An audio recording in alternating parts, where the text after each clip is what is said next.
Info terkini berkaitan dengan SARA 2024 telah pun dikeluarkan, siapa penerimanya, berapa amount yang bakal diterima, bagaimana pembayarannya, bila pembayaran bermula dan sebagainya. Jadi dalam video pada kali ini, admin akan menerangkan satu persatu berkaitan dengan SARA ini kerana mungkin ada yang baru mengetahui berkaitan dengan SARA. Bagaimana cara nak guna, cara nak semak berapa baki dalam MyKad dan sebagainya.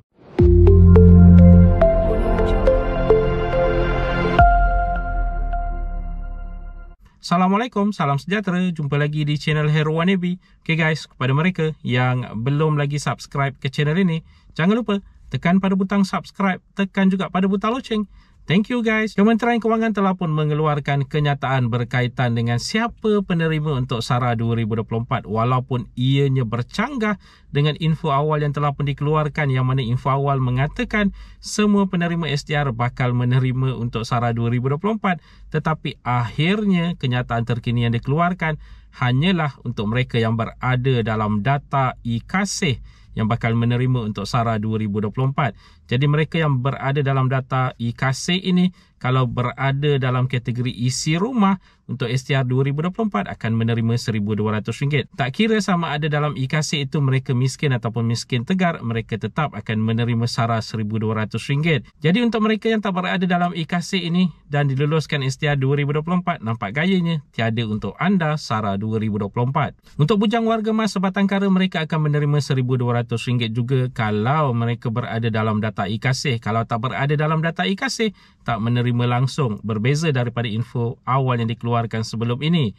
Untuk bujang 21 ke 59 tahun, kalau mereka berada dalam data e-Kasih akan menerima RM600. Kalau tidak berada dalam data e-Kasih, tidak menerima apa-apa SARA 2024. Berbeza juga dengan info awal yang telah pun dikeluarkan sebelum ini.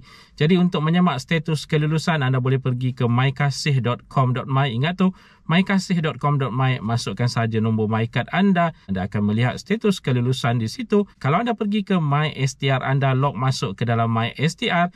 Setelah anda semak di semakan permohonan di bahagian bawah itu, ada juga sebenarnya untuk SARA 2024. Sekarang ini diletakkan di situ dalam proses semakan, tapi harus diingatkan kenyataan yang telah pun dikeluarkan, syarat-syarat yang telah pun diberitahu adalah hanya untuk mereka yang berada dalam data e-Kasih. Jadi kalau anda tak berada dalam data e-Kasih, anda tidak akan menerima untuk SARA 2024 ini. Itu adalah cerita terkininya. Jadi bagaimana cara nak menggunakan? Okey, seperti yang telah pun diberitahu sebelum ini, semak dahulu status kelulusan di mykasih.com.my.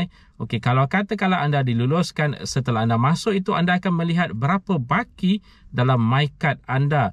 Okey, amount yang terawal akan dimasukkan bermula daripada 22 hari bulan Januari 2024 ini.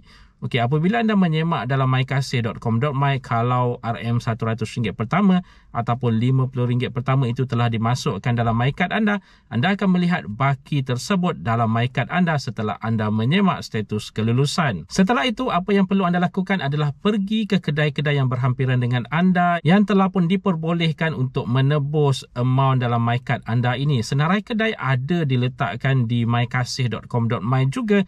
Okay, pergi ke kedai-kedai yang berhampiran dengan anda yang ada disenaraikan itu, kemudian ambil ataupun beli barang yang telah pun dilabelkan untuk diperbolehkan anda membeli di kedai tersebut. Setelah itu, sewaktu hendak membuat pembayaran di kaunter, tunjukkan saja MyKad anda, beritahu ingin menggunakan SARA 2024, mereka akan ambil MyKad anda.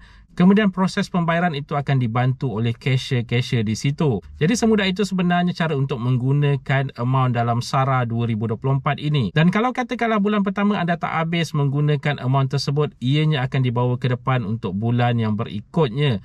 Okey, untuk SARA 2024 ini bagi mereka yang di Semenanjung, kalau menerima RM1,200, setiap bulan akan menerima RM100 sehinggalah bulan Disember 2024. Kalau yang menerima RM600 akan menerima RM50 setiap bulan sehinggalah ke bulan Disember 2024 untuk menggenapkan RM600. Okay, bagi mereka di Sabah, Sarawak dan wilayah Persekutuan Labuan pula sedikit berbeza konsep ataupun metod pembayarannya, di mana mereka ini dimasukkan ke dalam akaun bank ataupun diberikan secara tunai mengikut metod pembayaran STR 2024. Jadi untuk mereka ini di Sabah, Sarawak dan wilayah Persekutuan Labuan Yang menerima RM1,200 akan dipecahkan 600 pertama dibayar 19 Februari 2024. 600 yang berikutnya akan dibayar 12 Ogos 2024.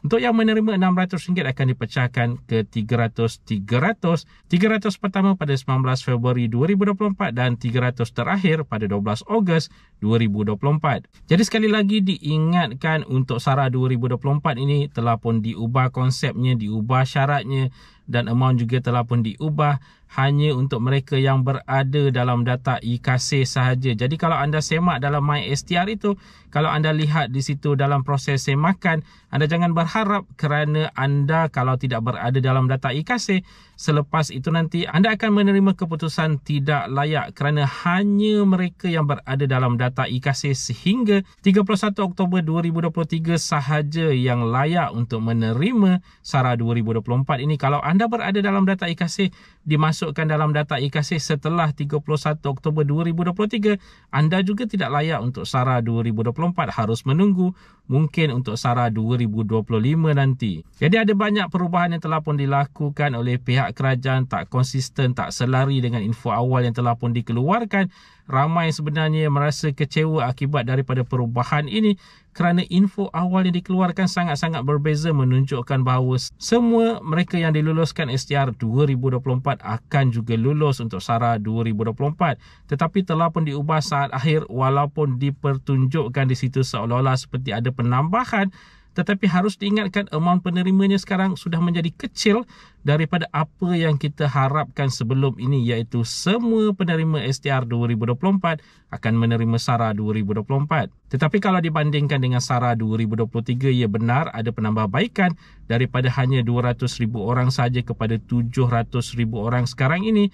Kemudian amount itu juga telah bertambah, tapi harus diingatkan tahun lepas hanya bermula pertengahan tahun. Tahun ini bermula sepanjang tahun. Jadi kalau diikutkan secara purata, masih lagi sama, setiap bulan RM100, tiada perubahan sebenarnya.